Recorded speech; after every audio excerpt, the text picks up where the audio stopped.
Buenas.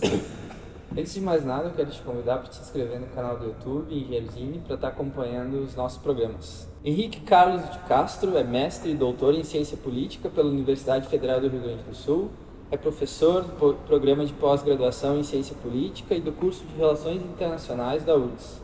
É membro da Associação Brasileira de Ciência Política, da Sociedade Brasileira de Sociologia, da qual foi secretário-geral de 2004 a 2005. Membro brasileiro da World Values Survey Association, coordena a pesquisa mundial de valores, World Values Survey, no Brasil, que é realizada em cerca de 100 países. É consultor da CAPES para temas de internacionalização. Trabalha com metodologia de pesquisa, cultura política, políticas públicas e relações internacionais. Professor Henrique, muito obrigado por ter topado o convite de estar com a gente no nosso café. Obrigado por estar aqui. É um prazer poder conversar sobre temas importantes, candentes da atualidade do mundo, né? E, bom, vamos conversar. Bora lá, então. Como o senhor percebe as principais características da história do Brasil no século XXI, tomando como referência as dinâmicas geopolíticas do século XX, principalmente a Guerra Fria? Bom, é uma pergunta que daria várias teses de doutorado, mas de maneira mais ou menos direta eu posso dizer o seguinte: o século XXI ele é herdeiro das grandes lutas e das grandes movimentações, das grandes revoluções que houve no século XX. Hobsbawm, um dos maiores historiadores que nós tivemos na humanidade, descreveu, né, como sendo o breve século XX, o século das revoluções, que inicia com a Revolução Russa, que modifica completamente a história da humanidade, seguida de todos os movimentos de libertação nacional e revolucionários anticapitalistas e alguns movimentos socialistas e ainda alguns com vistas ao comunismo. Então, essas características marcantes do século XX moldaram, foram um molde para o que nós somos hoje no século XXI. Isso não quer dizer, né, que nós estejamos num momento de ascensão de esquerda ou de ascensão de movimentos revolucionários, não, ao contrário.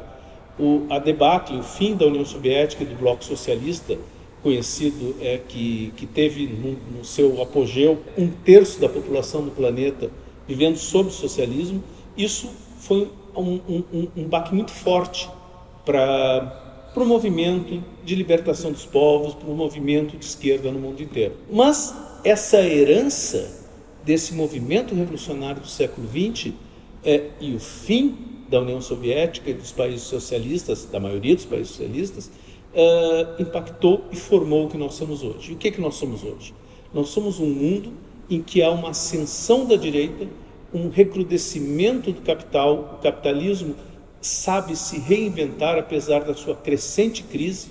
Nós estamos num momento de declínio da grande potência capitalista do século XX, os Estados Unidos da América. No entanto, sem a existência de uma possibilidade de confronto ideológico. Há confronto econômico. A China hoje, em questão de pouco tempo, vai ser a maior potência econômica do mundo.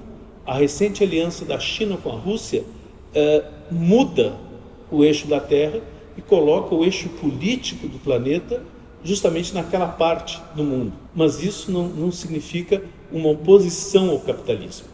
Então, nós vivemos esse paradoxo de uma permanente e crescente crise do capitalismo, que tenta e consegue em muita medida se reinventar, uma crise da esquerda no mundo inteiro e um profundo e crescente declínio dos Estados Unidos da América como alternativa para o mundo. Estamos acompanhando uma guerra iniciada pela Rússia contra a Ucrânia.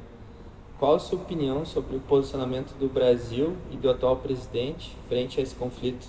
Me permita discordar uma coisinha, não foi a Rússia que começou esse conflito que está havendo na Ucrânia. Quem começou esse conflito foram grupos neonazistas e nazistas existentes na própria Ucrânia, que tornaram bastante inviável a possibilidade da existência daquele país naquele local. Além disso, a influência crescente e deliberada dos Estados Unidos da América e alguns dos seus aliados no sentido de empurrar a Ucrânia contra a Rússia, num local que é de profunda e importante localização geopolítica de interesse da segurança da Rússia. Todos sabiam, qualquer analista júnior de relações internacionais sabe que nenhum país que tenha condições políticas, econômicas e militares deixa a sua segurança ser afetada. E, ainda assim, Estados Unidos, utilizando a OTAN como forma de pressionar países europeus e induzir países europeus, fez com que a Rússia não tivesse outra alternativa a não ser um conflito bélico que vem sendo adiado há muito tempo. Então não é exatamente uma novidade esse conflito na Ucrânia, e tampouco foi um conflito que nós podemos dizer que foi deliberado e construído a partir de uma vontade da Rússia, e menos ainda, como tentam passar alguns meios de comunicação e pseudo-analistas, que é a mentalidade do Putin, sua visão autoritária. Não, é uma questão geopolítica. E sobre a posição do Brasil, a posição do presidente Bolsonaro também nesse ponto é uma posição que vai contra os interesses do país e contra os interesses da maior parte da população do planeta. Ou seja, ele não consegue acertar em nada. Ele consegue ter um governo que é a prova de que o homem pode piorar muito o que já está ruim. Einstein uma vez comentou, quando lhe estavam falando sobre o universo ser infinito, e ele disse, só existem duas coisas infinitas no universo: o próprio universo e a estupidez humana. E ele disse que tinha dúvidas sobre o primeiro. Ou seja, o presidente Bolsonaro, essa desgraça para o país e para o mundo, é uma clara indicação de que a estupidez é algo ilimitado, tendendo ao infinito. É um belo do enquadramento, Infelizmente. É muito complicado explicar de forma simples as razões de uma guerra, principalmente quando está mais longe da gente geograficamente e culturalmente. Quais os desafios dos cientistas sociais em momentos como esse? Eu te diria que não só nesses momentos. O permanente desafio dos cientistas sociais, dos historiadores, dos analistas do mundo é conseguirmos olhar a realidade com objetividade, olharmos a realidade de formas a compreendê-la e não utilizarmos ferramentas analíticas como forma de defendermos nosso ponto de vista. Ou seja, que fazer política no sentido baixo da palavra, ao invés de analisar a realidade. Então, não só nesse evento, mas em todos os eventos, nós temos que ter claro que o nosso desafio é olhar a realidade de maneira objetiva, que não é neutra, não é isenta, isso não existe. Objetivo é baseado em dados, baseado em informações, baseado em teoria. E para fazer análise também nesse conflito, a grande regra da análise política é conhecer os interesses que estão por trás. Existem duas expressões latinas, ou seja, muito antigas, que significam a mesma coisa: a quem interessa. E isso é que nós temos que considerar. Quais são os interesses em jogo? Interesses da Rússia, interesses da Ucrânia, interesses de grupos políticos dentro da Rússia, de grupos políticos dentro da Ucrânia, interesses internacionais envolvidos, interesses do capitalismo mundial envolvido. Esse é o nosso desafio. Quanto à distância geográfica e cultural, nós conseguimos resolver isso com informações. Ou seja, nós podemos estudar. Um problema da academia brasileira é o baixo nível cultural do nosso povo e também dos nossos acadêmicos. Nós somos monoglotas. Na academia brasileira, na universidade brasileira, quando uma pessoa consegue ler e falar em inglês, isso já é considerado grande coisa. E eu tive a oportunidade de conhecer um acadêmico soviético, que foi inclusive professor da professora Anita Prestes em Moscou, E esse acadêmico, na área de relações internacionais, de economia, política internacional, falava 11 idiomas. E o instituto no qual ele dava aula recorrentemente, ou seja, permanentemente, de cerca de 50 línguas. Ou seja, nós não vamos ser uma potência mundial e nossos intelectuais dificilmente vão conseguir entender tão bem o mundo enquanto tivermos tantas limitações. E isso é um reflexo do baixo nível cultural do povo brasileiro. Qual o papel a ser desempenhado pela China nesse contexto de reorientação na história da política internacional? A China é um grande enigma para boa parte do mundo. Muitas pessoas tentam explicar e entender a China a partir de questões unicamente conjunturais, de ações pontuais que são feitas. No entanto, a China é uma das civilizações mais antigas do planeta. Há um estudioso norte-americano que fala que o modo chinês de governar tem mais de 1000 anos.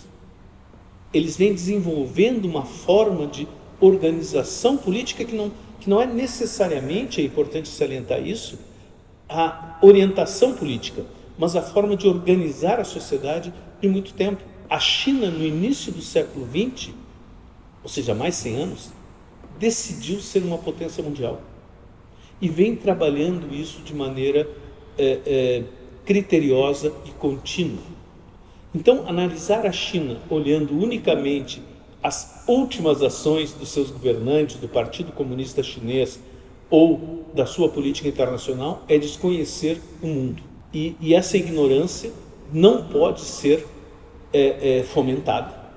Então, a partir disso, entender a China hoje significa entender que eles têm um projeto muito forte de ser uma potência mundial e influenciar o mundo. Conseguiram um grande crescimento econômico e agora vão em dois sentidos, nos últimos anos, em dois sentidos. Um, de internalizar a riqueza, no sentido de diminuir a pobreza, a grande pobreza de determinadas camadas da população chinesa, por um lado, e por outro, fazer investimentos pesados em outras partes do mundo para aumentar a sua participação no planeta.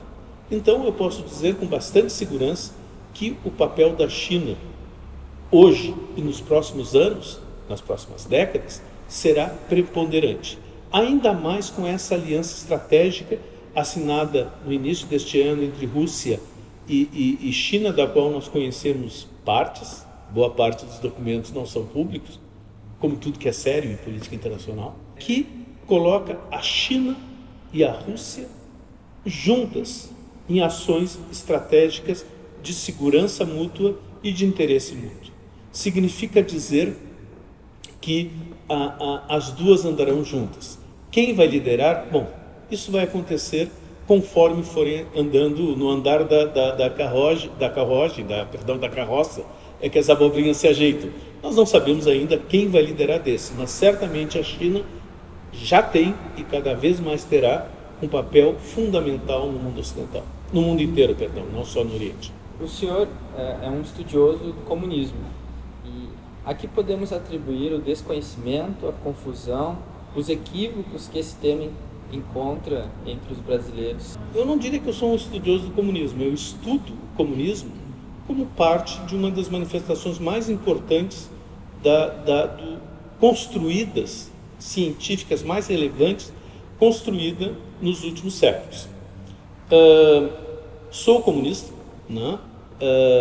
Tenho há muito tempo, fiz essa opção de vida, não sou filiado a nenhum partido. Na minha visão, não existe nenhum partido comunista no Brasil e eu posso dizer, sujeito a críticas e pedradas de muita gente, eu diria que não há nenhum partido verdadeiramente de esquerda. Há partidos que talvez tentem ser de esquerda, mas verdadeiramente não há, e comunista certamente não. Mas estudo o comunismo como forma de conhecer a sociedade humana. E o que torna esse tema tão mal visto e tão mal falado é uma campanha sistemática, claramente orientada e claramente politicamente decidida de fazer com que as pessoas tenham medo do comunismo. Parece paradoxal, né? Algumas pessoas dizem, não, o comunismo acabou, não existe mais. No entanto, os mesmos que dizem isso trabalham diuturnamente para falar mal do comunismo. E por quê? Porque tem medo de bicho-papão? Não. Porque sabem que a real ameaça aos interesses capitalistas no longo prazo e de profundidade, de maneira radical, na raiz, é a luta pelo comunismo, a luta contra a exploração do homem pelo homem. Então, a direita sabe disso muito bem. A direita entendeu, leu e entendeu Gramsci. Entendeu que nós temos que ter uma disputa ideológica na sociedade e conseguirmos ganhar os corações e as mentes das pessoas. E é por isso que a campanha anticomunista, que trabalha de maneira rebaixada, com vistas inclusive a distorcer a realidade o quanto pode, consegue estar aí, continua vigindo e faz com que as pessoas sejam cada vez mais afastadas da realidade, afastadas daquilo que existe no mundo real e vivam de preconceitos e medos. Se fosse possível explicar de forma breve, como o senhor definiria o comunismo pensado para o Brasil de 2022 ou dos próximos anos? E qual o comunismo possível ou necessário hoje? São perguntas dificílimas. Pessoas passaram vidas inteiras tentando responder e construir isso. O que eu posso dizer de uma maneira breve é que a luta pelo comunismo é a luta pelo fim da exploração do homem pelo homem, é o fim da possibilidade de desigualdade entre as pessoas, é o fim das classes sociais. A perspectiva do comunismo está muito longe, não só no Brasil, mas em qualquer parte do mundo. Então ela é hoje mais uma luta de longuíssimo prazo ou de longo prazo. E para isso, né, para aqueles que pensam, acreditam que o comunismo é uma solução definitiva para a sociedade humana, é a emancipação humana na sua plenitude, existem formas táticas de serem trabalhadas. E uma delas é a construção do socialismo, que é a construção de um tipo de sociedade, um tipo de regime político em que certas garantias do capitalismo sejam acabadas, que o capitalismo seja reprimido da mesma forma que é reprimido no capitalismo, são reprimidas no capitalismo as tentativas de com ele acabar. Ou seja, nós temos que ter lutas para acabar com, dentro do possível, com o predomínio e a hegemonia do capital na sociedade. Mas mesmo isso, no caso brasileiro hoje, está muito, muito distante. Nós estamos num momento muito grande de refluxo do movimento de massa, nós não temos um povo organizado, nós não temos lutas políticas efetivamente politizadas, efetivamente que contrariem a ordem vigente, e estamos à mercê da política institucional, daquilo que se chamou uma vez de democracia burguesa. Nós todos estamos reféns das eleições, como se as eleições mudassem alguma coisa. Houve poucos momentos na história da humanidade em que houve a possibilidade de algum avanço eleitoral. Uma delas foi no Chile, e que foi acabado, reprimido, com uma das mais terríveis ditaduras sanguinárias, genocidas do planeta.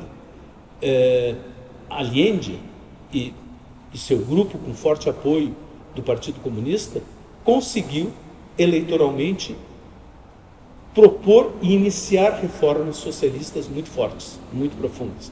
No entanto, a reação foi forte demais. Havia naquele momento no Chile forte organização popular, um movimento muito avançado, o que nós não temos no Brasil.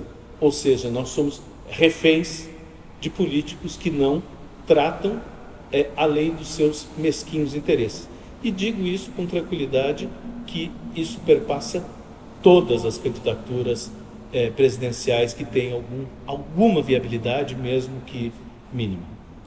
Esse contexto do Allende no Chile, ele poderia ser comparado com as reformas de base do João Goulart às vésperas do golpe aqui de 64 no Brasil? Excelente pergunta. No conteúdo de algumas propostas, sim. No entanto, o que houve com Allende e com a Unidade Popular no Chile foi muito mais. Houve nacionalização do sistema bancário, nacionalização dos minérios e principalmente do cobre, que era então a principal fonte de renda do país. Houve medidas de fato socializantes. No caso das reformas de base propostas, né, antes de 64, o que se vislumbrava eram alguns pequenos ganhos dentro do capitalismo, necessários, fundamentais, mas muito aquém do que de fato foi proposto e em certa medida efetivado no Chile de Allende. Falando agora do lendário Luiz Carlos Prestes, que hoje a gente está aqui no memorial em homenagem a ele, há alguma diferença em relação ao comunismo, como ele concebia no Brasil, em relação ao comunismo eurasiano? Na essência, a visão comunista é a mesma. Ou seja, não existe um comunismo europeu, um comunismo latino-americano, um comunismo brasileiro, chinês, etc. O que existe são caminhos para a construção do comunismo, caminhos para efetivar uma sociedade socialista com vistas ao comunismo. E isso é feito com base na ciência, é feito com base nos conhecimentos da realidade, feito com base no marxismo, que parte de um princípio fundamental. Nós temos que conhecer a realidade que nós vivemos. E nós, no Brasil, somos muito ignorantes sobre a nossa realidade. O grande líder, Luiz Carlos Prestes, viveu isso. E, fruto do desconhecimento que nós temos da nossa realidade, muitas vezes ele, seus camaradas e outros estudiosos e lutadores pelo comunismo tiveram algumas visões equivocadas em função de falta de conhecimento da realidade. Não deles individualmente apenas, mas falta de conhecimento social sobre a nossa própria realidade, que fazia que muitas vezes nós importássemos soluções e não as criássemos com fruto na nossa experiência social. A China tenta construir o seu caminho para o socialismo e para o comunismo com base no conhecimento que eles têm da realidade. Se estão certos ou errados, bom, isso é outra discussão, não nos cabe aqui. O mesmo fazem os cubanos, ou seja, estudam a sua realidade e tentam utilizar os conhecimentos que constroem para ter caminhos viáveis, possíveis, não utópicos, no mundo real. Então, a visão comunista de Prestes, na essência, não deveria ser diferente de outros. Os caminhos construídos, sim, esses se dão a partir de cada realidade concreta. Quais as características na história de vida do Prestes que permitiram que ele emergisse como uma liderança tão importante, e quais as qualidades que ele possuía? Difícil. Sempre são perguntas difíceis. Foi um momento histórico muito particular que fez com que Prestes, a partir de uma formação familiar muito humanista, tivesse a oportunidade de ir contra um governo estabelecido no país e, a partir de então, numa luta no início contra o governo, permitiu que conhecesse o Brasil inteiro por dentro, conhecesse as entranhas do país. A Coluna Prestes, maior marcha já feita na humanidade, né, a Coluna Invicta, Prestes, durante esse movimento, Prestes conheceu muito da realidade brasileira e das mazelas do nosso povo. E isso fez com que, a partir da sua formação humanista, familiar, e também com base nos conhecimentos que ele tinha de outro exército, não é do exército reacionário fascistoide que nós temos hoje em dia, conhecendo muita literatura, conhecendo muito do que havia de mais importante na época, Prestes se dar conta que é necessário mudar a situação do povo. E, neste processo, ele tem acesso ao marxismo. e se dá conta de que a solução final para os problemas do seu povo era a luta pelo socialismo, era a construção do comunismo. Esse foi, de uma maneira muito grosseira e dentro da minha limitação de conhecimento da vida de Luiz Carlos Prestes, o caminho que ele percorreu. Suas características: perseverança, dedicação ímpar ao estudo e às causas e às lutas do povo brasileiro e de todos os povos do mundo, uma visão humanística muito forte, não humanística vulgar, mas entender que o ser humano pode construir a sua emancipação, certeza científica de que é possível conhecer a realidade e transformá-la. Então, isso aliado a uma força de vontade e um desprendimento pessoal que não se encontra em qualquer pessoa, fez com que ele pudesse se tornar uma das lideranças mais importantes do século XX no mundo e, sem dúvida alguma, um herói do povo brasileiro. O que aproximava e afastava os comunistas de Prestes em relação aos trabalhistas de Vargas? E o que levou ele a se afastar da nova esquerda na pós-democratização, liderada pelo PT, para acabar se reaproximando de Brizola? Quase nada aproximava Prestes de Vargas, ao contrário do que algumas pessoas possam pensar. O que houve foi, dentro desse desprendimento de Luiz Carlos Prestes e da sua permanente tentativa de construir um caminho real, seguro, adequado para a mudança da sociedade, foi entender que uma aliança com Getúlio Vargas no âmbito da Segunda Guerra Mundial era importante como forma de combater o eixo, de combater o nazismo, a maior ameaça à civilização humana que houve no século XX e que continua vigindo hoje. O fascismo continua sendo o grande inimigo da humanidade, um inimigo que todas nós devemos lutar de maneira convicta contra. E isso fez com que ele, inclusive, deixasse os seus interesses pessoais de lado. Não podemos esquecer que foi o governo de Vargas que mandou a sua esposa, Olga Benário, para a Alemanha, judia que era, comunista e judia, que acabou morrendo numa prisão nazista. E a sua filha, primeira filha, a Anita Leocádia Prestes, nasceu justamente nessa prisão. Felizmente, um movimento mundial permitiu que ela sobrevivesse e fosse resgatada por sua avó e sua tia. Bem, Prestes disse posteriormente que jamais pensou de maneira fraterna em relação a Getúlio e disse literalmente que, se pudesse, daria um tiro na cara de Getúlio pelo que fez com a Olga. No entanto, acima dos seus interesses pessoais, havia essa liderança, esse homem público, no sentido melhor da palavra, que colocou os seus interesses pessoais abaixo e pensou antes dos interesses populares. Então, é isso. Ele fez política, né? Mesmo contra os seus interesses pessoais. Sobre o rompimento, não foi um rompimento com a nova esquerda, na minha compreensão. O que Prestes sempre propugnou foi a construção de um partido comunista. Inclusive, quando ele rompe com a linha do Comitê Central do Partido Comunista em 1979, e em 1980 lança a Carta aos Comunistas, em que ele fala da necessidade de mudança na linha política do Partido Comunista Brasileiro, Prestes continua naquilo que sempre foi sua vida, construir um movimento comunista no Brasil. Então ele não rompeu com a chamada nova esquerda, simplesmente a nova esquerda não era o campo no qual Prestes se identificava de maneira ideológica, nunca seria. Poderia haver, e houve, alianças políticas, né? Político-eleitorais, políticas locais, sim, isso é parte da vida.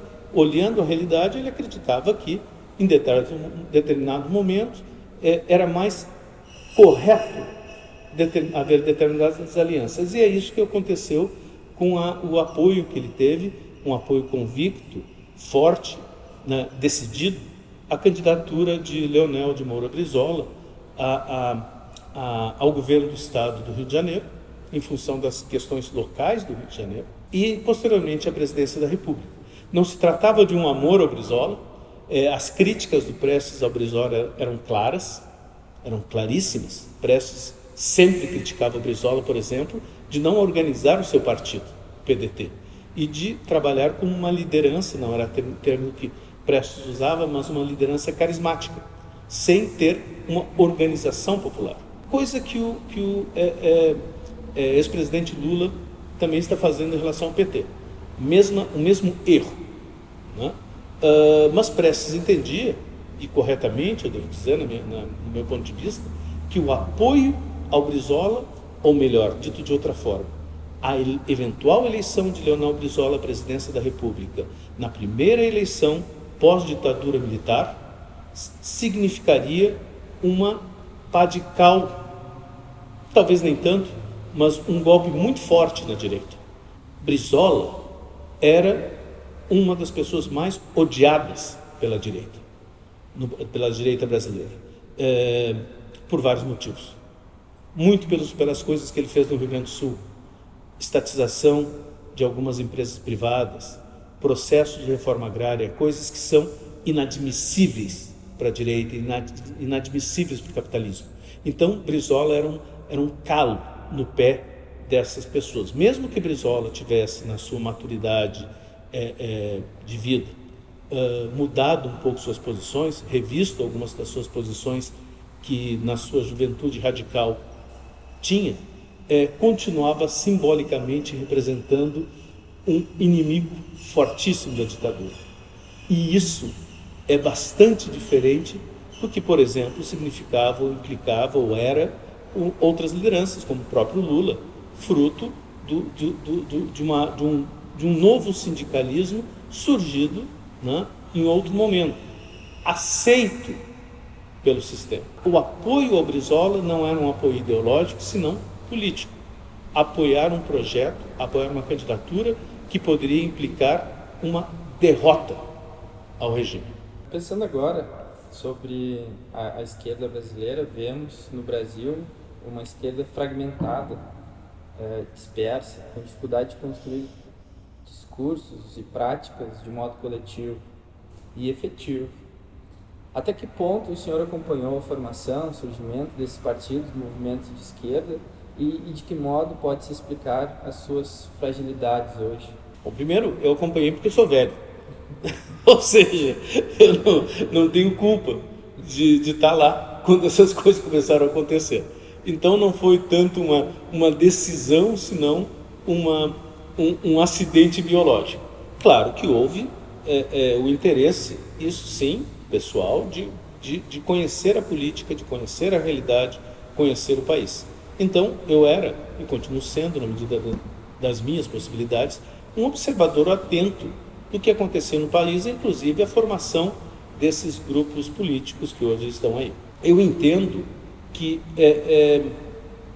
não existem, como eu já te falei antes, verdadeiros partidos de esquerda no Brasil. Não entendo. Existem sim pessoas de esquerda. Existem sim pessoas que mesmo completamente iludidas, são honestas e querem mudar a realidade. Existem pessoas que, mesmo equivocadas, querem mudar a realidade, mas isso não é o suficiente para serem de esquerda. Ser de esquerda não é, diferentemente do que as pessoas podem pensar, ter posições avançadas, posições contra a ordem, tão somente. Para ser de esquerda, é necessário que tenha um posicionamento e uma visão de mundo clara contra o capital, contra o capitalismo, contra a exploração humana, contra a dominação de classe que nós temos pela burguesia e outras classes suas aliadas. Então, nós não podemos entender que é de esquerda quem diz que é de esquerda. Da mesma maneira que não pode dizer que é bonito quem diz que é bonito. Então, existe muita coisa no meio. Então, eu não entendo que haja uma fragmentação da esquerda, que eu acho que não há um caminho que pessoas, grupos que têm uma identidade de esquerda, ou que possam vir ter uma identidade de esquerda, possam trilhar. No momento que houver um mínimo de organização... E por que isso? Porque nós não temos organização popular. E não uma organização popular genérica. Também essa organização, como dizia o Prestes, mesmo organizar pessoas em clubes de xadrez, eu achava muito divertido, porque pouca gente joga xadrez no Brasil, mas que pessoas se organizem em qualquer coisa, isso é muito bom. Mas a organização que faz diferença dentro de uma visão de esquerda é a organização em prol da defesa e da luta pelos interesses das pessoas, pelas suas necessidades, no combate àquilo que vai contra os seus interesses mais legítimos. Estudantes têm que se organizar para lutar contra, por exemplo, o ensino pago. Têm que se organizarem para lutar por um tipo de ensino, um ensino que seja voltado para a resolução dos problemas da maior parte da população. Trabalhadores têm que lutar não só pelos seus salários, também pelos seus salários, mas por melhores condições de trabalho, por menos exploração. É essa luta, e na organização nesse movimento, é daí que podem surgir lideranças que sim formem um movimento de esquerda que eventualmente consiga ser quase que atraia todas as pessoas que têm alguma identidade com mudança social. Enquanto o senhor falava, eu ficava refletindo que a gente, na contramão disso, parece estar numa cultura tão forte do individualismo. O individualismo é uma das... está na essência, na origem do capitalismo, como foi constituído na Europa, né? Justamente na ascensão da burguesia, que coloca o ser humano, o indivíduo como centro e não a sociedade, que surge isso. E a sociedade brasileira não foi uma sociedade constituída a partir do individualismo. O individualismo que nós vemos hoje crescente, e para pessoas da minha geração é chocante, assustador, ele é recente. E ele é fruto do sucesso, da vitória da ditadura militar. Fala-se muito hoje no Brasil que ele está polarizado entre esquerda e direita. O que diferencia essa polarização daquela dos anos 30 aos anos 80? Os termos esquerda e direita, eles se aplicam do mesmo modo? Não. Esquerda hoje não tem o mesmo significado que teve no passado, e não tem o mesmo significado, na minha concepção, do que de fato é esquerda. Hoje é chamado de esquerda quem tem visões contra injustiças de uma maneira genérica.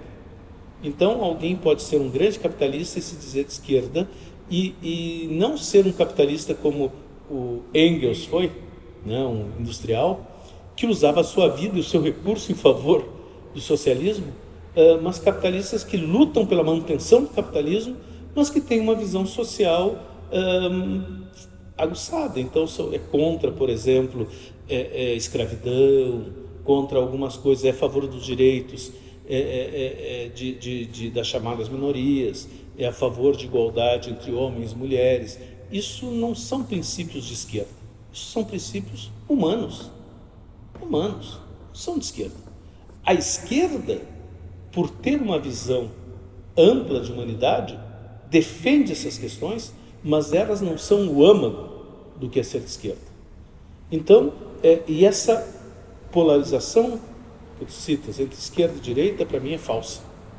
O que existe é uma polarização para ganhar governo, para ganhar eleições, né? Existe um dito antigo da política que que eleições, né, que o poder em processo eleitoral é como um violino.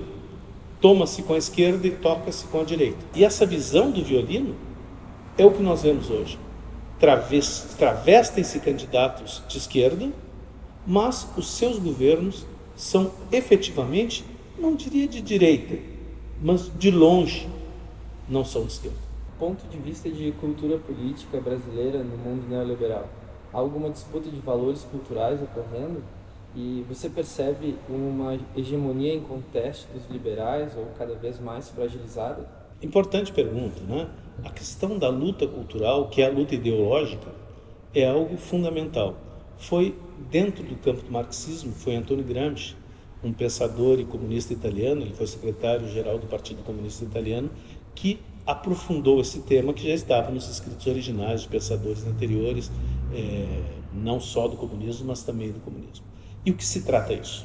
Se trata que, além de ser necessário romper com as estruturas econômicas, sociais e políticas que existem na sociedade com vista à mudança social, é necessário também que as pessoas acreditem, tenham consciência, sejam defensoras de valores que sejam compatíveis com um novo tipo de mundo. E a recíproca é completamente verdadeira.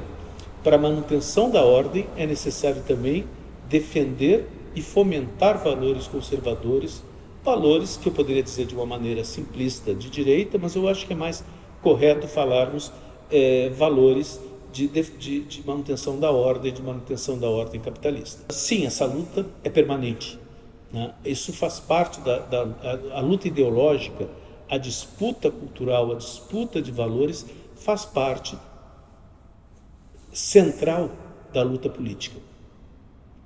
E no mundo que nós vivemos hoje, nós temos sim uma hegemonia de valores, que eu não diria neoliberais, eu diria valores de defesa do capitalismo, certo? O chamado neoliberalismo é um momento de algo mais permanente, que é o capitalismo. E essa hegemonia não é sinônimo de totalidade. Hegemonia significa que esses são os valores dominantes, são os valores que são reproduzidos, os valores que são ensinados e, como diria Gramsci, são apreendidos pelas pessoas e, segundo ele, a melhor forma de dominar alguém é quando essa pessoa se quer dominar, se quer deixar dominar. Hegel trabalhou isso na dialética do servo e do senhor, ou seja, que o escravo, ele aceita a sua situação de escravo e se mantém na situação por aceitá-la. E ele precisa romper esse pensamento, essa visão hegemônica para ir contra. O mesmo vale para o capitalismo. Aqui, na sociedade que nós vivemos e cada vez mais, os valores hegemônicos em defesa dos valores do capitalismo são aqueles predominantes, preponderantes. Nós vemos isso no cinema, nas novelas, nas escolas, nas conversas de bares. As pessoas trazem esses valores para si e tornam como se seus fossem. Isso nos é ensinado e nós somos bombardeados diariamente, diuturnamente, com esses valores. Ela não é absoluta, essa hegemonia de valores, mas ela existe. E é possível mudar? Sim. E isso é um trabalho também cotidiano, também diuturno. É necessário que nós consigamos disputar valores na sociedade, propor coisas diferentes. E iniciativas como a tua são importantes de trazerem, de uma maneira simplificada, o outro lado da moeda, que é nós podermos fazer o que Gramsci chamou de uma luta contra-hegemônica. E nós temos a possibilidade de disputarmos outros valores na sociedade. É difícil, mas é necessário. Qual a sua avaliação do reacionarismo que emergiu com Bolsonaro? Ele faz parte de um fenômeno estrutural mais profundo? Sim, faz parte de um fenômeno estrutural, de uma radicalização na defesa do capitalismo. O capital, quando se vê acuado, ele parte para o fascismo, que é a manifestação mais cruel, sanguinária, inescrupulosa da exploração capitalista. Então, esse surgimento de uma ultradireita, ou ressurgimento de uma ultradireita no mundo, é parte dessa tentativa desesperada do capitalismo de cada vez mais se aprofundar. O que não significa que o capitalismo esteja por terminar. Ele estar em crise não significa que ele vai acabar de maneira simples. Significa que ele está se reinventando permanentemente. E no caso brasileiro, e no caso do mundo inteiro, onde nós temos essas lideranças neofascistas surgirem e se reproduzirem, e um fenômeno muito forte, se dá claramente com luta ideológica, com guerra cultural, se nós pudéssemos falar de uma maneira simplificada. É a construção de valores, é uma disputa de valores. E o que o governo do senhor Bolsonaro está fazendo é tão somente utilizar todos os meios disponíveis, alguns inclusive muitos de forma ilegal, ao arrepio da lei e contra a ordem, sendo inclusive contra as suas funções de presidente da República, para fazer valer esses valores. De fato, nós temos uma luta ideológica em jogo, e isso é uma das explicações de por que o governo Bolsonaro tem se fortalecido, porque ele está conseguindo surfar na onda de uma base cultural que foi construída a partir da ditadura. Nós temos hoje, como falamos antes, uma hegemonia de valores pró-capitalismo, e o que o presidente Bolsonaro faz, inclusive no discurso anticomunista, como nós falávamos lá no início, fazer com que esses valores sejam considerados como os únicos possíveis e aceitáveis para cada um de nós, para cada uma de nós. Qual futuro você imagina que possa ocorrer nas próximas décadas e quais os horizontes de possibilidades para a posição brasileira no mundo? Outra pergunta, aliás, as duas perguntas todas são perguntas que fazem a gente ficar pensando e nenhuma de fácil resposta. Eu acho que o principal desafio para o país poder avançar no mundo é um desafio interno, que é de romper com as históricas, centenárias desigualdades que nós temos, com essa verdadeira fissura entre social. De um lado nós temos pessoas que podem tudo, que são ricas em qualquer parte do planeta, e de outro lado a grande imensa maioria que não tem acesso a nada e que de maneira deliberada, eu diria até militante e organizada, mantida na ignorância. Então, esse desafio interno é o principal. E o que é esse desafio interno? Nós diminuirmos as desigualdades e diminuirmos a ignorância do nosso povo.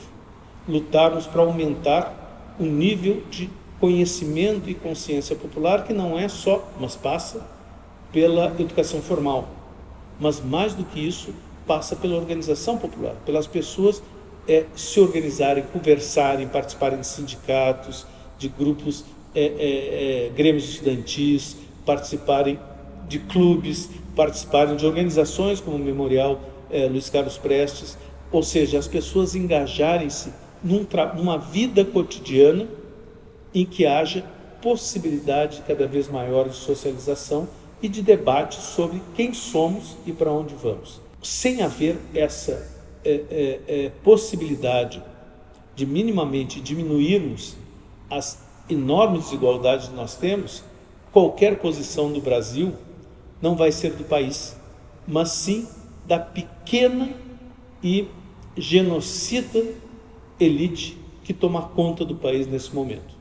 Então, não vai ser o país, vai ser essa elite que vai ter o seu espaço e já tem em nível mundial. E essa nossa elite é tão medíocre, essa elite muito rica é tão medíocre que muitas vezes, quando quer morar fora do país, escolhe morar em Miami, que é a parte cucaracha, né? A parte mais degradada do ponto de vista intelectual, social dos Estados Unidos, podendo escolher qualquer parte do mundo.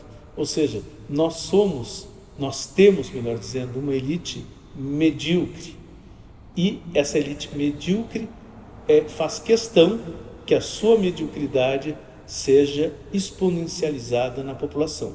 O país só pode se considerar um país, só vai poder se considerar um país, para o bem ou para o mal, havendo um mínimo de diminuição dessa desigualdade. Eu não estou falando aqui nem da posição política que o país pode ter, se vai ser mais de esquerda, de direita, nacionalista, nem estou comentando isso.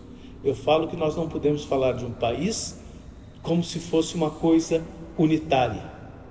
Não, este país é um país dominado pela sua elite, que é uma elite entreguista, uma elite ignorante e uma elite completamente subalterna. Professor Henrique Carlos de Castro, muito obrigado por ter topado o convite e por essa brilhante entrevista que nos concedeu aqui no Memorial Luiz Carlos Prestes. Muito obrigado e bom, vamos em frente.